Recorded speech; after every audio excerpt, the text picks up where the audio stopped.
गए तुम? हाँ हाँ बिल्कुल आ गया मैं। तुम तो कुछ आग ही बोलोगे। बिल्कुल बिल्कुल। आज मेरा जो सवाल है समाजवादी पार्टी के प्रवक्ता महोदय अग्रवाल जी से है, और अग्रवाल जी यहाँ पर बैठे हुए हैं। कल स्टेटमेंट दिया था अग्रवाल जी ने, आरक्षण पर एक स्टेटमेंट दिया था कि आरक्षण जाति के आधार पर नहीं होना चाहिए, आर्थिक आधार पर होना चाहिए।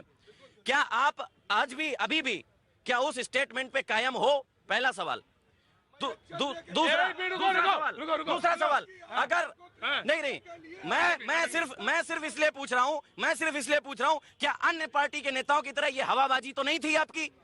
तीसरा सवाल ये है, अगर ये आपका स्टेटमेंट सही है तो राष्ट्रीय स्तर के नेताओं ने अब तक इसका समर्थन क्यों नहीं किया? अगर समर्थन नहीं किया तो आप अभी इस्तीफा दो, अभी इस्तीफा दो, अगर आपके स्टेटमेंट का समर्थन आपके राष्ट्रीय स्तर के नेताओं भाई कल आपने कहा था, ओए मैं इसको जानता हूं, ये तो ना पीछे रहो, एक मिनट पीछे रहो। मैं जानता था ये आग बोलेगा और इसने कहा कि आप इस्तीफा दो, आप आरक्षण के मुद्दे पे कायम हो या नहीं, जो कल का स्टैंड था। तीसरी बात, आपके राष्ट्रीय स्तर समाजवादी पार्टी के नेताओं ने या तो आपकी बात की तस्दीक क्यों नहीं की या कोई स्टेटमेंट इशू क्यों नहीं किया? मैं तो इस देश व्यक्तिगत राय है।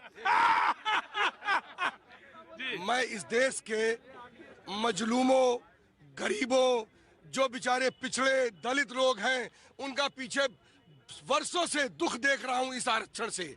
मैं ये जल हाथ में लेके शपथ खाता हूं कि ता जिंदगी इस आरक्षण को खत्म करके और आर्थिक आधार पे आरक्षण लागू कराने की लड़ाई सदा लड़ता रहूंगा। ये तो आपने कल कहा था। नंबर 2, ये कल कहा था आपने। ये सब बीजेपी के एजेंट हैं।